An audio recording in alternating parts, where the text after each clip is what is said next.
김진모 YTN 객원 해설위원, 박휘락 국민대 정치대학원장과 분석해 보겠습니다. 두 분 안녕하십니까? 네, 안녕하세요. 네, 저희가 아까 그 기자 중계 원고에서 전해드리긴 했습니다만 일부에서는 추가적인 지진이 관측됐다 이런 얘기도 있었고요. 그런데 우리 기상청에서는 그게 아니다 이렇게 정정을 했습니다. 예. 이런 상황이 가능한 건가요? 예, 이제 중국 기상국에서 4.8 정도의 지진이 한 번 더 있었다라고 했는데 우리 기상청에서는 아직 확인되지 않고 있다고 했죠. 근데 네. 이런 사례는 사실 파키스탄 사례도 볼 수 있습니다. 1998년도에 일주일 간격으로 7번 실험을 했고요. 하루에 3번 한 적도 있습니다. 이제 그러면서 이제 일주일 하고 모든 핵실험을 끝내고 핵무기를 실전 배치했죠.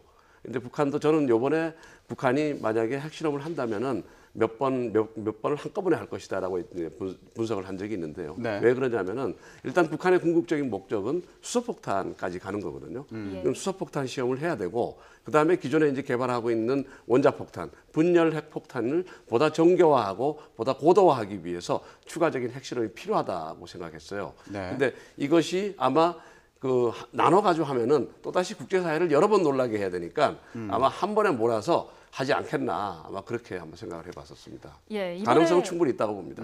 예, 이번에 지진이 감지가 된 곳이 함경북도 길주 풍계리. 여태까지 핵실험을 자주 했었던 곳이잖아요. 이 지역 어떤 곳인지 자세히 설명 좀 부탁드립니다. 지금까지 이제 뭐 계속적으로 이제 핵실험 해온 것이고요. 아마 이제 북한이 그런 장소를 선택을 했을 때는 그게 이제 화강암 지역으로서 이제 그 핵실험이나 강력한 충격파가 있어도 이제 어떤 그 가능한 한 충격을 완화할 수 있는 그런 지역인 것 같습니다. 그래서 이번에 5.7이 있었다는 것은 지난번에 이제 5차 핵실험탄 5.0 됐거든요. 그거는 이제 증폭 핵 분열탄 정도로 이제 보통 원자 폭탄에 비해서 한 뭐 5배 정도 이렇게 위력이 있는 건데 이번에 5.7이라면 저는 한 200킬로톤 내지 한 300킬로톤 저는 수소폭탄 북한이 발표한 대로 수소폭탄의 가능성이 높지 않을까. 그렇다면 상당히 이제 앞으로 이 한반도를 둘러싼 안보 지형을 근본적으로 바꿀 수 있는 강력한 무기를 북한이 갖게 됐다 이렇게 봅니다. 앞서서요. 그 북한에서 발표를 했던 게 수소폭탄을 ICBM에 탑재할 수 있다. 그렇죠. 이렇게 발표를 했거든요. 그런데 지금 연이어서 또 핵실험 가능성까지 나왔습니다. 어떤 연결고리가 있는 건가요? 어저께 그 북한이 내보낸 동영상을 보면은 핵무기 개발 종합 보고를 김정은이가 받았다 이렇게 돼 있습니다. 네. 그 과정 속에서 이제 수소탄 얘기도 나왔거든요. 그렇다면은 지금 거의 마무리 단계, 이제 핵무기 실전 배치의 거의 마무리 단계에서 아마 종합 보고를 받고 그 얘기를 지금 이제 한 건데 수소폭탄 얘기를 거기 꺼냈다는 얘기는 아마 이번이 수소폭탄일 가능성이 굉장히 높다 이렇게 보고요. 폭발 위력은 이렇게 평가됩니다. 이제 5차 핵실험이 5.0 정도 되니까요. 거기서 0.1 지진파가 올라갈 때마다 핵 폭발 위력이 약 한 0.25배 정도 증가한다는 그런 그 전문가 분석이 있습니다. 그렇다면 0.7이 올라갔으니까 적어도 5차 핵실험보다 2배, 3배 정도의 폭발 위력을 가질 수 있다라고 보는 거죠. 근데 여기에 조금 지진파 감지와 폭발 위력을 판단하는 거에 조금 맹점이 하나 있습니다. 그 맹점이 뭐냐면은 그 핵실험하는 장소, 갱도안이죠. 갱도안이 어떤 모양으로 되어 있느냐에 따라서 바깥으로 전달되는 지진파의 그 위력이 달라집니다. 그러니까 다시 말하면은 가능하면은 안에 핵실험 장소의 갱도를 크게 파면 크게 팔수록 그 안에서 공명 현상이 생겨서 땅으로 전달되는 어떤 충격이 완화되는 거죠. 그럼 그렇게 되면은 우리가 감지할 수 있는 지진파는 낮아지는 거죠. 그렇지만 실제 위력은 더 커질 수도 있다는 거죠. 그런 것 때문에 5차 핵실험 때 우리 군에서는 약 10킬로톤 정도로 봤지만 유럽에서는 약 한 40킬로톤까지도 평가를 했었거든요. 그럼 이번에 5.7이라고 본다면은 우리 군 분석대로 하면은 한 30킬로톤이지만 과거에 독일이나 이런 데서 다른 데서 그 모양을 다시 추정해 본다면은 지금 박희락 교수님 말씀하신 대로 그보다 엄청난 어떤 폭발 위력을 가질 수도 있다. 그렇게 볼 수 있죠. 그럼 이쯤에서 시청자분들 위해서 좀 쉽게 정리를 하고 넘어갔으면 좋겠습니다. 자, 수소탄 가능성에 대해서 말씀을 해주셨는데요. 이 수소탄이라는 게 뭔지 그리고 일반적으로 우리가 말하는 핵무기와는 또 어떤 뭐 차이가 있는 건지 뭐 같은 종류로 봐야 되는 건지 어떻게 볼 수 있을까요? 그러니까 이제 뭐 다 잘 아시겠지만 이제 핵 폭발의 그 위력은 핵이 분열할 때 우라늄이나 플루토늄이 이제 분열할 때 일어나는 에너지를 활용하는 게 이제 분열핵 무기라고 그래서 통상 이제 원자 폭탄이라고 하는 겁니다. 그런데 이제 그 중수소하고 삼중수소가 결합할 때 융합함으로써 일어나는 에너지를 활용하는 것을 이제 그 수소폭탄이라고 합니다. 근데 수소폭탄의 위력은 이 설계하는 그 폭탄의 종류에 따라 다르겠습니다만 사실은 이제 러시아나 미국과 같은 선진국이 하는 거는 1000배 이상이 됩니다. 동일한 질량에 비해서. 그러니까 예를 들어 우리 원자 폭탄은 20킬로톤, 30킬로톤 네. 그렇게 얘기하지만 이제 미국이나 이제 러시아 같은 전략 핵무기는 20메가톤, 1000배, 30메가톤 이렇게 얘기하니까. 그러니까 지난번에 이제 북한이 만든 핵무기 모형을 그 동그랗게 보였지 않습니까? 그걸 보면서 이제 미국의 전문가는 이게 한 1000배까지는 안 되고 한 이 원자 폭탄에 한 이제 성공한다면 200 내지 300배 정도의 위력을 가질 수 있겠다. 그러니까 수소폭탄은 쉽게 말하면 이제 원자 폭탄에 비해서 200배 내지 300배 정도의 위력이 있다 이렇게 보시면 되고요. 다만 이제 수소폭탄은 이제 그 중성자는 그러니까 쉽게 말하면 이제 그 방사선 이게 나오는 건 조금 이제 원자 폭탄보다 작은 거죠. 어쨌든 간에 수소폭탄은 쉽게 말하면 어느 도시를 하나를 사실은 초토화시킬 수 있고요. 네. 원자 폭탄은 그 정도는 안 되고 도시 일부만 초토화시킬 수 있는. 그래서 북한이 ICBM을 만약에 이제 장착을 했다면 미국을 위협을 하면서 사실은 이제 시애틀이나 LA를 수소폭탄 정도로 하면 거의 도시를 거의 초토화시킬 수 있는 그런 위력입니다. 진짜 엄청난 무기죠. 예, 그런데 관건은 그 ICBM에 탑재를 할 수 있는 소형화, 경량화에 성공을 했는가이거든요. 어떻게 보십니까? 그러니까 그 부분은 사실 우리가 조금은 이제 너무 안일하게 보는 부분이 있습니다. 실제로 북한의 발표에 의하면 2013년 2월 13일 날 3차 핵실험을 할 때 소형화, 경량화 했다고 그랬습니다. 사실 소형화, 경량화는 이제 미사일의 크기에 따라 다르지 않겠습니까? 그죠? 미사일에 과연 실을 수 있느냐 없느냐는 부분이거든요. 사실 이제 스커드 미사일이 사실은 1톤까지도 실을 수가 있습니다. 그러니까 사실 2013년 2월 13일 날 이미 이 미사일에 실었고 다만 이제 미사일은 멀리 가면 무거운 걸 좀 멀리 못 던지지 않습니까? 예. 네. 그러니까 한 이제 ICBM에 실으려면 제 생각엔 한 이제 이 무게가 한 500kg이나 또 600kg 이 정도 아마 줄여야 될 겁니다. 그러니까 지금 이제 만들 때 ICBM의 용도로 만들기 때문에 위력을 수천 배는 안 올리더라도 당연히 이제 그 ICBM 실을 수 있는 모양으로 만들었겠죠. 그러니까 지금 수소폭탄에 성공했다는 것은 ICBM만 성공하면 그걸 실어서 사실은 그 거리만큼의 어느 도시에 수소폭탄을 투하할 수 있다는 얘기가 됩니다. 네. 네, 이 부분은 네. 조금 이제 기술적인 부분이 필요하다고 보는데요. 이제 수소폭탄이라는 거는 그 태양의 원리죠. 그러니까 태양이 수소와 수소가 두 개 붙으면서 융합을 하면서 거기에서 엄청난 에너지를 내는 게 태양이거든요. 마찬가지로 수소폭탄도 수소입니다. 삼중수소 화합물을 인위적으로 결합을 시켜가지고 헬륨을 만드는 과정입니다. 근데 이게 단순하게 어떤 조그마한 압력으로 붙는 게 아니고 그것을 융합을 시키려면은 또 다른 조그마한 분열 핵폭탄이 원자폭탄이 필요합니다.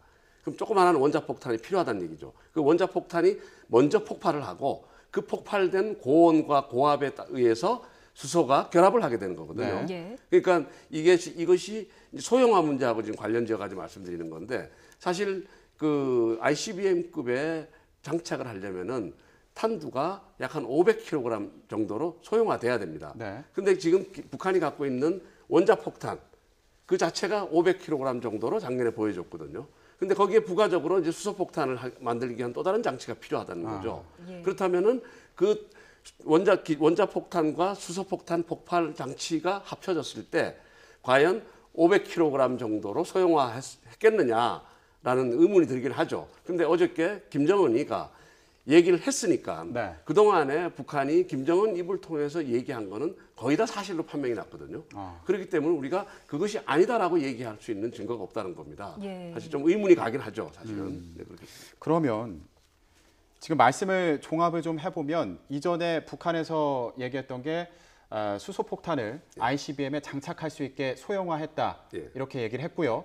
이걸 통해서 소형화를 한번 강조를 하고 오늘 핵실험을 통해서 그 위력을 좀 보여주려고 한 게 아닌가 이런 생각이 들기도 그렇죠. 하는데. 맞습니다. 그러니까 북한이 수소폭탄을 본격적으로 얘기하기 시작한 게 2010년도부터입니다. 그러니까 그리고 작년 1월 달에 그 시험용 수소탄 폭파 시험을 했다 이렇게 했거든요. 4차 핵실험에 대해서. 근데 이제 우리 쪽에서는 수소폭탄만큼의 위력이 나오지 않았기 때문에 그거는 아마 그 기존의 분열 핵폭탄을 일부 융합 기술을 활용해서 폭발 위력을 증강시킨 증폭 핵폭탄이 아니었겠느냐. 그럼에도 불구하고 작년 1월 달에 4차 핵실험이 중요한 의미는 일부 융합 실험을 핵폭탄 속에서 했습니다. 네. 그러면서 성공을 했다는 거죠. 네. 그것이 결국은 북한이 이번에 핵실험을, 아니, 수소폭탄 시험을 할 수 있는 기술적인 어떤 발전을 이루는데 결정적인 계기가 되지 않았겠느냐. 그렇게 볼 수 있는 겁니다. 그러니까 예. 그 수소폭탄, 만약에 오늘 한 실험이요. 수소폭탄 실험이라면 그 근거가, 그 배경이 이미 4차 핵실험 때부터 꾸준히 누적되어 온 거 아니냐, 이런 분석이신 거죠? 그렇죠. 그렇게 봐야 되죠. 네. 사실 이제 북한의 핵 개발은 이제 과거에는 2006년도에 1차 핵실험을 하고 2009년, 2012년 이게 3년 주기로 하다가 작년부터 이제 1년에 2번씩 하고 또 1년에 한 번 하고 막 이렇게 빨라졌거든요. 예. 이거는 우리가 과학기술의 발전 속도하고 비춰가지고 볼 수 있습니다. 과학기술의 발전 속도가 고도화되면 고도화될수록 그 발전 속도가 훨씬 더 빨라지거든요. 마찬가지로 작년 1월 달 기점으로 북한의 핵무기, 미사일을 만드는 기술이 상당히 고도화됐기 때문에 그 기술 발전 속도가 굉장히 가속화되고 그 가속화되는 데 따라서 실험을 빨리빨리 해서 그 다음 단계로 넘어가야 되는 어떤 그런 가속화 단계에 있기 때문에 그렇다 이렇게 볼 수 있죠. 예, 그럼 앞으로도 지금 1년 이내에 또 핵실험을 할 수 있다라고 보시는 겁니까? 저는 그 김정은의 생각은 올해 안에 모든 실험을 다 끝내려고 하는 거 아니겠느냐 이렇게 예. 봅니다. 지금 북한이 온 게 미사일은 거의 ICBM급 거의 완성이 돼 있는 상태고요. 그다음에 핵무기는 이번에 만약 수소폭탄이 맞다면은 네. 핵실험은 거의 끝났다고 봐야 됩니다. 이제 그렇게 되면은 이번에 핵 가지고 이제 대량 생산 체제로 들어가고 내년부터요. 그 대량 생산 체제로 들어가면 그다음에 그것이 바로 나오면 실전 배치가 되는 거죠.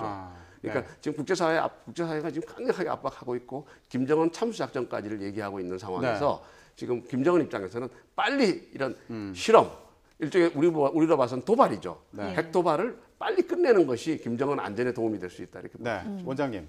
핵실험은 끝났다. 굉장히 위협적인 말로 지금 듣고 보니까요. 해석이 되는데 어떻게 보십니까? 그러니까 지금까지 우리가 이제 조금 북한 대응에서 안일한 점이 있었습니다. 제가 항상 말씀드리지만 북한이 미사일 시험 발사를 한다든지 또는 뭐 핵실험을 한다든지 그건 네. 항상 우리 한국, 미국, 북한의 이벤트하고 연관시켜서 북한이 이러이러한 메시지를 전달하려고 한 거 아닌가 이렇게 자꾸 해석을 했습니다.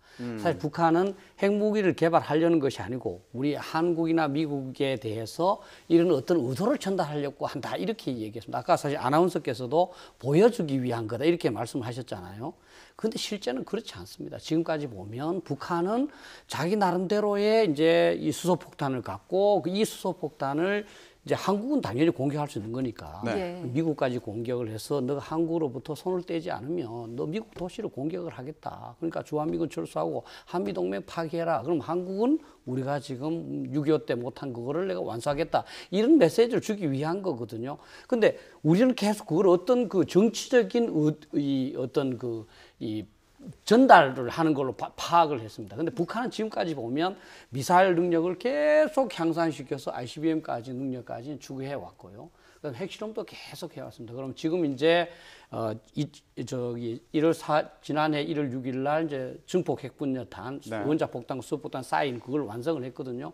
그 다음에 지난 9월 9일 날은 그거를 표준화, 규격화했다고 그랬습니다. 모든 핵무기에 실을 수 있도록. 그 지금까지의 북한이 발표한 바가 틀리지 않아서 한 번도 이제는 수소폭탄이 끝났다면 그래서 더욱더 강력한 지금 제가 봤을 때는 진정한 수소폭탄의 위력은 이 러시아나 미국이 갖고 있는 위력에는 좀 미흡한 것 같은데 그 정도 실험을 할지는 모르지만 현재 북한이 이 개발을 하려고 하는 그거는 완성될 수도 있고 그럼 사실 이제 뭐 수소폭탄 실험을 할 필요가 없는 거죠. 다시 말하면 지금까지 우리가 자꾸 북한이 어떤 실험이나 미사일 실험을 할 때마다 어떤 메시지를 전달하려고 이렇게 인식한 것 자체가 사실 우리의 오류라는 걸 한번 좀 되짚어 볼 필요가 있습니다. 그러니까 국제사회의 충격을 오히려 더 고조시켜서 자신이 원하는 걸 얻어내겠다. 이런 카드라고 보시는 겁니까? 아니죠. 지금 북한이 바라는 거는 간단합니다. 사실은 평화협정이라고 그랬잖아요. 예. 그건 73년도에 북베트남과 미국이 맺은 평화협정을 지금 북한과 미국이 맺자는 겁니다. 그 평화협정 핵심이 뭐겠습니까? 미국은 주한미군 철수하고 떠나라. 그 대신에 우리 북한은 우리 한국을 공격할 능력 정도만 구비하겠다. 미국 공격할 능력은 내가 좀 없애겠다. 그리고 미국이 떠나면 그 당시에 74년도에 북베트남 했던 것처럼 북베트남 74년도에 바로 이제 남베트남을 공격하지 않습니까? 네. 그죠? 그렇게 하는 거죠. 그러니까 그러한 미국을 협박을 해서 한국을 떠날 수 있는 그런 능력을 구비하기 위한 것이지 네. 그 전에 다른 것은 없죠. 그럼 그 능력을 구비했다. 그럼 그 다음부터는 아마 협상으로 들어가는 거겠죠. 그러니까 말씀을 좀 들어보면 이전에 국제사회에서 계속 그 북한의 도발을 두고요, 뭐 제재를 완화해라, 뭐 이런 메시지를 전달하는 거 아니냐 이렇게 해석을 했었는데 그게 잘못된 해석이었다 이렇게 분석을 해주셨고요. 네. 말씀을 들어보면 그러면 해법이 없는 게 아닌가 이런 생각도 드는데 어떻게 봐야 될까요? 사실 그동안에 해법이 없었죠. 이제 김정은, 아버지 김정일부터 김정은까지 핵무기는 자기를 보호하기 위한 겁니다. 북한 주민을 보호하기 게 아니라, 그러니까 가장 비근한 예로 2011년도 리비아 카다피가 사막에서 도망가다가 사막에서 끌려 나와가지고 군중들 속에서 아주 비참한 최후를 맞았거든요. 네. 그 직후에 그 북한 노동신문에서 여러 차례 김정일의 말을 인용하고 김정은의 말을 인용한 보도가 있었습니다. 그 보도가 뭐냐면은 서방 세계의 꼬임에 넘어가서 핵 억제력을 포기하고 종국에는 비참한 몰락의 길을 갔다.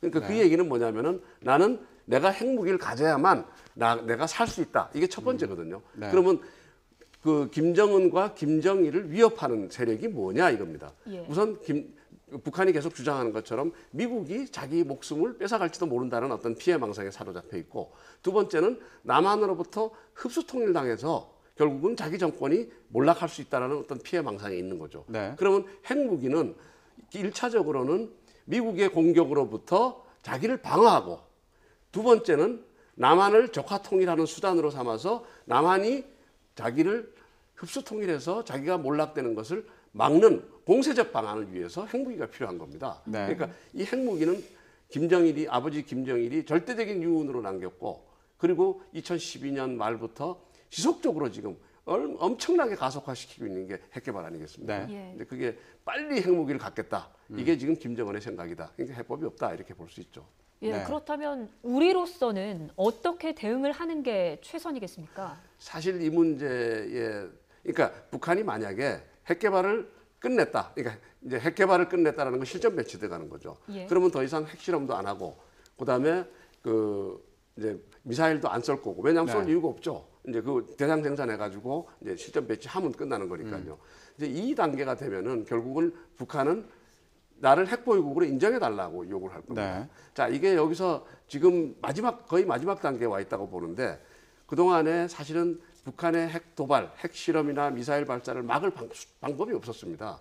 그런데 북한이 실전 배치를 하게 되면은 결국은 북한의 핵을 포기시켜야 되는 게 이제 국제사회의 이제 그 목표가 되겠죠. 네. 결국은 포기를 시키려면은 결국은 대화와 협상.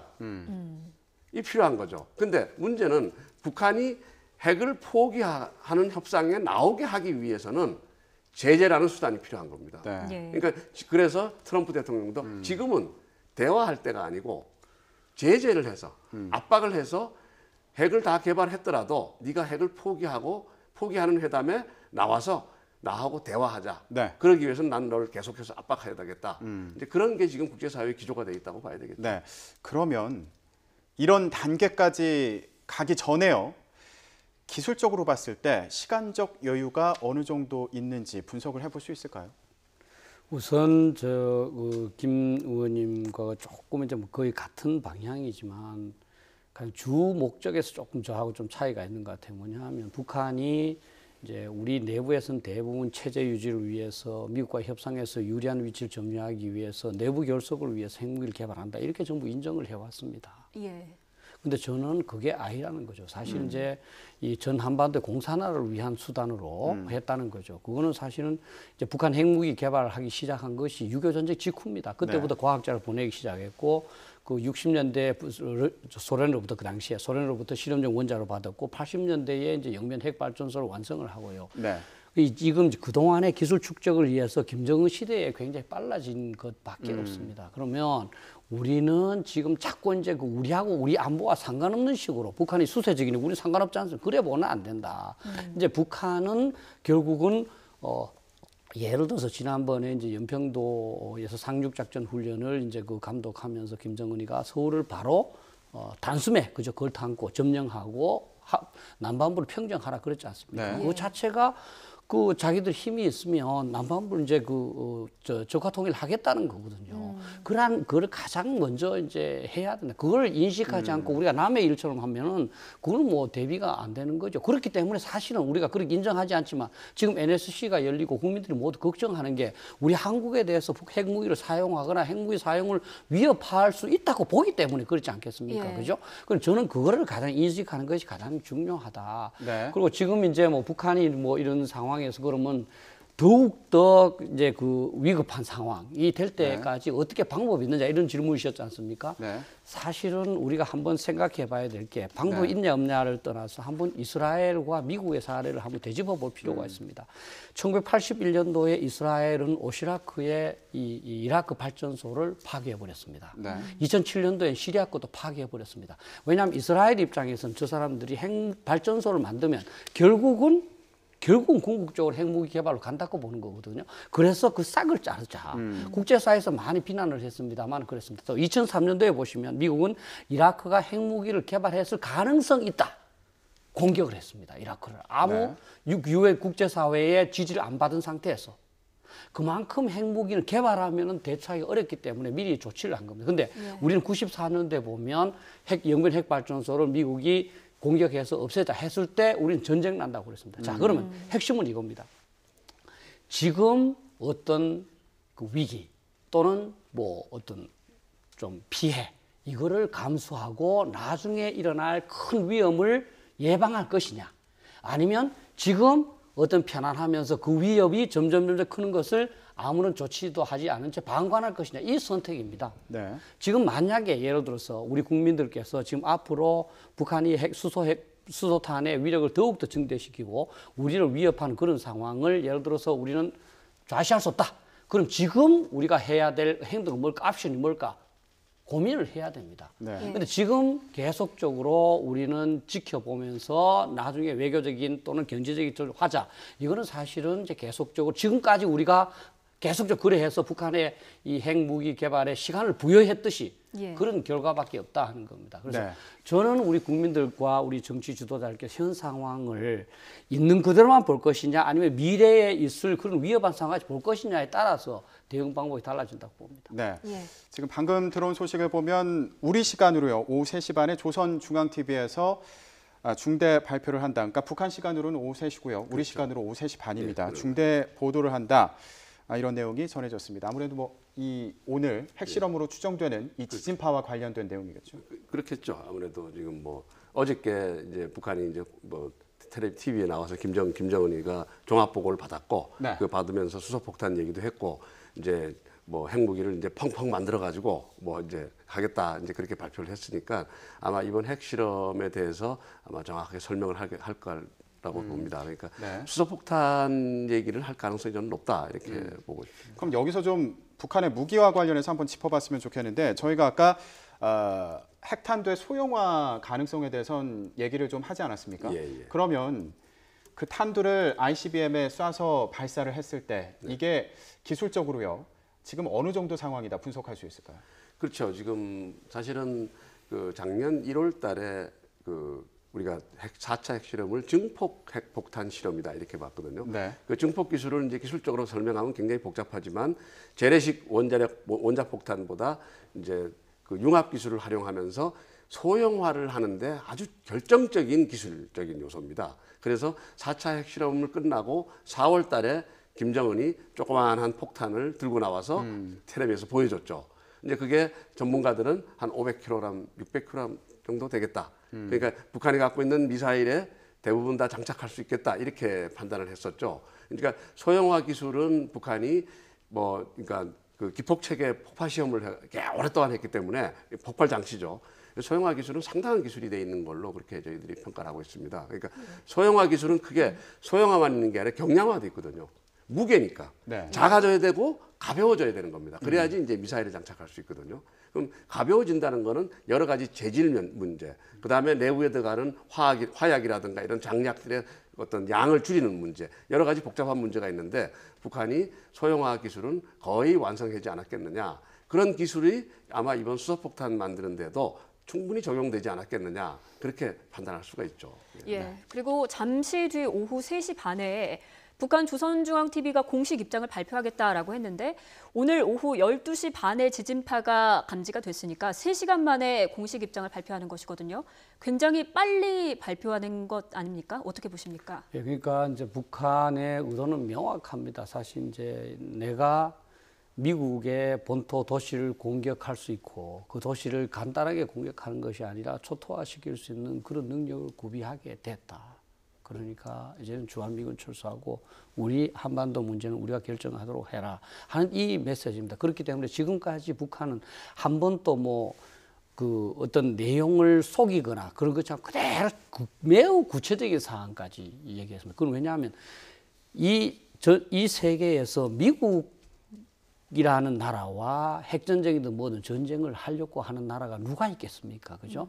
북한이 핵무기를 개발하는 것은 미국하고 전쟁하려는 게 아닙니다. 미국으로 하여금 한국을 포기하도록 만들기 위한 겁니다. 그리고 아까 소형화, 경량화 말씀을 하셨는데 반복되는 얘기입니다만 그거는 이제 비행기에는 사실 뭐 2톤, 4톤까지 실을 수 있습니다. 그런데 비행기는 북한이 비행기에 실는 순간 우리는 워낙 그 반항공기, 대항공기 방안을 아주 잘 돼 있기 때문에 네. 뜨는 순간 우리는 다 알 뿐만 아니라 바로 우리 비행기가 떠서 그거를 그 북한 상공에서 격추시킬 수가 있습니다. 우리 네. 항구가 오지를 못합니다. 그러니까 결국 미사일에 실어야 되는데요. 그 미사일 탑재 중량이 문제거든요. 그러면 가벼운 미사일은 오히려 무거운 걸 실을 수 있다 그랬잖아요. 그러니까 우리를 공격할 수 있는 소형화, 경량화는 이미 2013년 2월 13일 날 북한이 발표했듯이 끝났다는 거죠. 이제 미국을 과연 이제 ICBM에 실을 수 있느냐. 근데 사실은 어떤 무기를 만들든 간에 최초의 조건을 내걸지 않겠습니까? 그거는 네. 핵무기를 수소폭탄을 만드는데 무게는 얼마 초과하지 마라. 크기는 얼마 초과하지 마라. 왜냐하면 자기들의 ICBM에 실어야 되니까. 그래 이 성공했다는 것은 ICBM에 실어서 필요할 때 미국의 도시를 공격할 수 있다. 이렇게 봐야 됩니다. 그러면 간단히요. 아까 우리 정부의 입장 변화가 필요하다 이렇게 말씀을 해주셨는데 어떤 메시지를 보내야 된다, 어떤 입장 변화를 보여줘야 된다. 간단히 얘기한다면 어떻게 할 수 있을까요? 예, 가장 중요한 것은 미국이 최근에 뭐 많은 얘기하고 있습니다만 put all options on the table. 네. 모든 대안을 우리가 고려하겠다 하는 입장이 들어가야 됩니다. 거기에는 모든 대안이라는 것은 당연히 여러 가지가 있겠습니다만 군사적으로 이제 뭐 쉽게 말해서 이제 우리가 폭격해서 없애는 것도 포함되는 거죠. 근데 사실 지금 우리나라 한국 사회에는 이 북한 핵이라는 이 위험한 이 사안을 간단하게 대화나 또는 경제제재나 이걸로 해결할 수 있다고 생각하는 그런 경향이 있는 것 같아요. 그렇게 네. 되지 않습니다. 실제로는 그런 방법을 통해서 해결하더라도 우리가 논의하고 준비하는 것은 가능한 모든 옵션을 준비해야 된다는 겁니다. 우리가 군사적 옵션까지 대비할 때 북한은 이게 지금 남한이 보통 준비하는 게 아니구나. 그럼 대화로 나가야 되겠다. 또는 이게 좀 더 우리가 지금 비핵화도 진작에 생각해 봐야 되겠네. 이렇게 되거든요. 근데 우리는 지금 그걸 고려하지 않지 않습니까?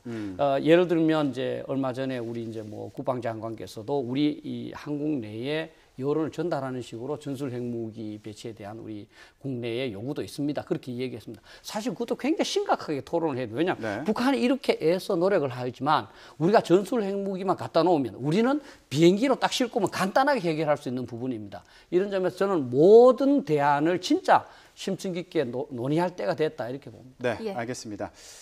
자, 오늘 오후에 북한에서 5.7 규모의 지진이 발생을 했습니다. 자, 오늘 김진모 YTN 개건 해설위원 그리고 박휘락 국민대 정치대학원장과 함께 얘기를 해봤는데요. 저희는 여기서 같이 인사드리고요. 관련 내용 이어지는 뉴스에서 계속 전해드리겠습니다. 시청해주신 여러분 예. 고맙습니다.